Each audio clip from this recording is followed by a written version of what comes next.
سلطان آباد کی الشمس برادری کے سینکڑوں افراد نے ممتاز سیاسی و سماجی شخصیت ٹھیکیدار رانا حبیب اللہ کی کوششوں سے مسلم لیگ ق کے نامزد قومی اسمبلی PP 32 گجرات سے MPA کے امیدوار چودھری صالح حسین کی موجودگی میں مسلم لیگ ق میں شمولیت اختیار کرتے ہوئے چودھری صالح حسین کی حمایت کا اعلان کر دیا۔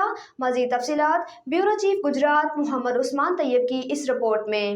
اس موقع پر چودھری صالح حسین، چودھری عمر بشیر، بلال لیاقت، سائنس سرور، میاں شہباز اور ٹھیکیدار محمد احمد سمیت دیگر رہنما بھی موجود تھے۔ چودھری صالح حسین نے اس موقع پر کہا ہے کہ وہ اپنے الشمس برادری کے لوگوں کو مسلم لیگ ق میں شمولیت اختیار کرنے پر ویلکم کہتے ہیں اور دوستوں کے مشکور ہیں کہ وہ میری اور چودھری شافی حسین کی الیکشن مہم بھرپور طریقے سے چلا رہے ہیں۔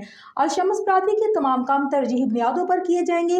آپ لوگوں کا ساتھ دینے پر میں مشکور ہوں۔ اس موقع پر چودھری صالح حسین نے ممتاز سماجی شخصیت رانا حبیب اللہ اور ان کے ساتھیوں کا بھی شکریہ ادا کیا اور الشمس برادری کے 100 سے زائد افراد کے ساتھ فوٹو سیشن بھی کروایا اور ان کے کونسلرز کا تعارف بھی کروایا گیا۔